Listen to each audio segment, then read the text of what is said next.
మీ అందరి మీద ఉందని చెప్పి మాత్రం మనం చేస్తాం. ఎందుకంటే ఇది చాలా గురుతరమైన విషయం. ఎందుకంటే మనం కూటమిలో ఉన్నాం. కూటమిలో తెలుగుదేశం, జనసేన, బీజేపీ కూటమి. ఈ మూడు సహకారంతో నేను గెలిచాను కదా, 3 పార్టీలు నేను సమంగా చూసుకుని నడపాల్సిన బాధ్యత ప్రజాప్రతినిధి నాకు ఉంటుంది. ఆ బాధ్యత నేను నెరవేరుతుంటాను. కానీ మీ అందరి బాధ్యత ఏంటి? జనసేన ఏ విధంగా పటిష్టం చేసుకోవాలి అనేది మీరు ఆలోచనలో పెట్టుకోండి. ఒక జనసేన పార్టీ తరఫున ఎన్నికైన శాసనసభ్యుడిగా మీకు ఎల్లవేళలా కూడా నేను తప్పనిసరిగా సహకారం అందిస్తానని చెప్పి మాత్రం మీ అందరికీ. అయితే ఒక్కటి మాత్రం నేను కొన్ని విషయాలు చెప్పాలంటే నేను తర్వాత మండల మీటింగ్లో పెట్టి చెప్పాలనుకున్నాను. ఎందుకంటే జనసేన సంబంధించిన విడిగా ఎప్పుడు మీటింగ్ పెట్టలేదు ఇంతవరకు. ఇంతవరకు కూటమి మీటింగ్లో జరుగుతూ వచ్చాయి. అంటే జనసేన మీటింగ్లో పెట్టాలి విడిగా అని చెప్పి అనుకున్నాం. మండల స్థాయిలో పెట్టాలని చెప్పి అనుకున్నాం, పెడతాం. అయితే ఒకటి మాత్రం గుర్తుంచుకోవాల్సిన అవసరం, జనసేన పార్టీ అనేది తెల్ల కాగితం లాంటిది. జన సైనికుడు అన్నాడు తెల్ల కాగితం లాంటి వాడు. ఇంతవరకు ఎటువంటి మరక అంటుంది ఏదైనా ఉంటే జనసేన పార్టీ అని చెప్పి మాత్రం. అంచేత మళ్ళీ మరక మాత్రమే మనం కంటించుకోకుండా కూడా చూసుకోవాల్సిన బాధ్యత ఉంది. దాన్ని మాత్రం మీరు దయచేసి గమనంలోకి తీసుకోమని చెప్పి నేను కోరుతున్నాను. ప్రత్యేకించి పవన్ కళ్యాణ్ గారు ఏ సభలో ఏం మాట్లాడినా దాన్ని మీరు బొరకెక్కించుకోండి. ఆయన ఏం చెబుతున్నాడు అన్నది ఆలోచించుకుని దాన్ని శిరస వహించి నడవాల్సిన బాధ్యత జనసైనికులు ఉంది. దాన్ని ఆచరించాల్సిన బాధ్యత నా మీద ఉందని చెప్పి మనం ఎటువంటి అక్రమాలకి అవినీతికి మనం దూరంగా ఉండాలని చెప్పి పదే అని చెబుతున్న విషయం మనం గుర్తుంచుకోవాలి. ఎందుకంటే ఇవాళ ఎలాంటి పరిస్థితులు ఉంది రాష్ట్రం మీద తెలుసు. గత 5 సంవత్సరాలు దోపిడీ రాజ్యం నడిచింది. అంచేత మన వాళ్ళు కూడా దోపిడీ చేయాలని చెప్పి ఆలోచన చాలా మందికి ఉంది. ఆ ఆలోచన మాత్రం జనసేనకు ఉండకూడదని చెప్పి మాత్రం. రెండోది, మీ అందరికీ మనం చేసింది, మీరంతా పూర్వం అవినీతికి లేకపోతే అక్రమాలకి లేకపోతే అభివృద్ధి కార్యక్రమాలు జరగని చోట్ల పోరాటం చేశారు. ఆ పోరాటం మనం కొనసాగించి తీరాలి. ఎక్కడైనా అవినీతి జరుగుతున్నా, ఎక్కడైనా అసాంఘిక కార్యక్రమాలు జరుగుతున్నా వాటిని పట్టించింది జనసైనికులు అని చెప్పి పేరు తెచ్చుకోవాల్సిన అవసరం ఉంది. దీని దగ్గర నాకు రాజీ లేదు అసలు నేను చెబుతున్నాను అనే విషయంలో. నిత్య పరిస్థితుల్లో రాజీ ఎక్కడున్నాం. దాన్ని మన పార్టీ ఆ పార్టీ అని చూడండి. ఎవరు తప్పు చేసినా వాడిని శిక్షించాల్సిన అవసరం మాత్రం మనకుంది. దాన్ని ప్రత్యేకించి మాకు ఎమ్మెల్యేల మీటింగ్ పెట్టినప్పుడు కూడా ఆ మార్గదర్శనం మాకు పవన్ కళ్యాణ్ గారు చేశారు. అంతేకాకుండా అధికారులను ఎవరు కూడా మీరు బెదిరిస్తూ మాడదని కూడా చెప్పాడు ఆయన. మర్యాదపూర్వకంగానే వాళ్ళని వ్యవహరించండి వాళ్ళ పట్ల అని చెప్పాడు. ఇంతవరకు ఆయన చెప్పినట్టు ఏ రాజకీయ నాయకుడు చెప్పలా.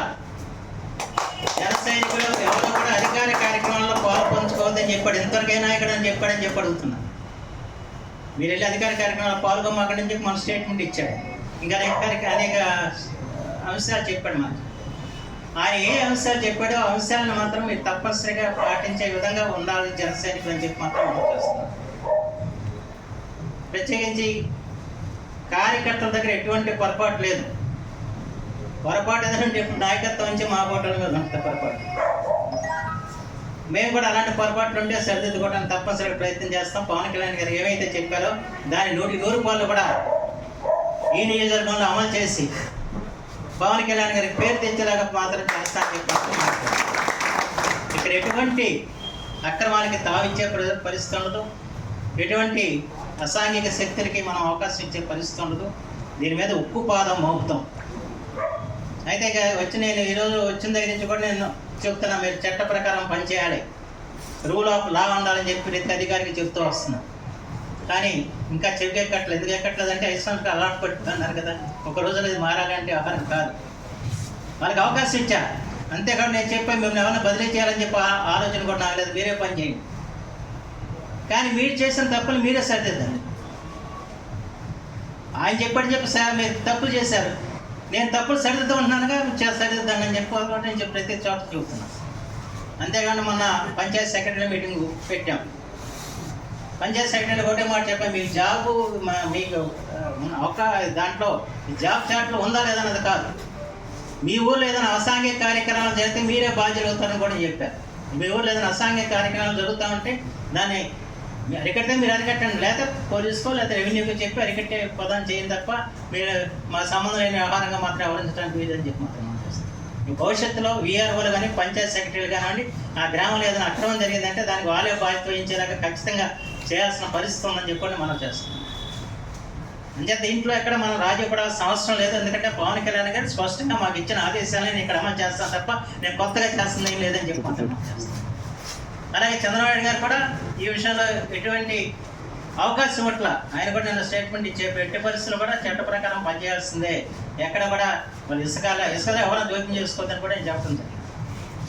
అంటే మనకి ఇసుక దోపిడీకి మట్టి దోపిడీకి అలవాటు పడిపోవడంతో మనవాళ్ళు కూడా టెంప్ట్ అవుతున్నారు. వాళ్ళు దోచుకున్నప్పుడు మనం కూడా దోచుకోకూడదు. నేను ఒకటి చెబుతున్నా, వాళ్ళు దోచుకున్నా మనం దోచుకున్న 40 రోజులు దోచుకుంటారు. దానివల్ల మీ అందరికీ లాభం జరిగింది చెప్పండి. ఎవరు నాయకులు 45 రోజులు ఆపడితే పడవచ్చు, మరి వైఎస్ఆర్ పార్టీలు 45 రోజులు ఆపడితే పడి ఉండొచ్చు, 45 కూడా లేదా ఎదురు ఆపడి ఉండొచ్చు.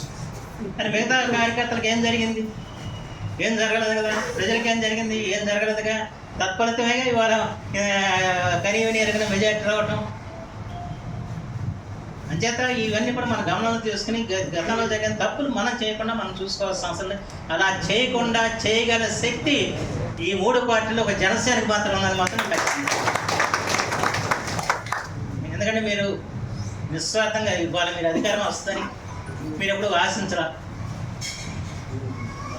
ఆశించకుండానే మీరు పనిచేశారు. కేవలం పవన్ కళ్యాణ్ మీద అభిమానంతో పనిచేశారు, ఆయన మీద ఆ నాయకత్వం మీద నమ్మకంతో పనిచేశారు తప్ప ఏదో మన అధికారం వస్తే మన మీద లాభపడదామని చెప్పి ఆలోచనతో పనిచేసిన ఎవరు కాదు.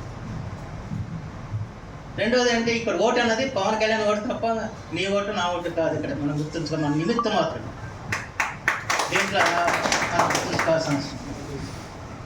అంచేత ఇవన్నీ కూడా మన గమనంలో పెట్టిన వాస్తవ పరిస్థితిని గమనం పెట్టుకోవాలి. లేదా 46,000 పైన మెజార్టీ వచ్చేసింది మన కళ్ళు ఎత్తికెక్కామనుకోండి, దానివల్ల జరిగేది నష్టం తప్ప ఏ లాభం ఉండదు. నేనైతే వాళ్ళ కళ్ళు దిగిపోయినాయి పూర్తిగా. ఎంత సమయం అంతా ఉంటున్నానని చెప్పడానికి లేదు.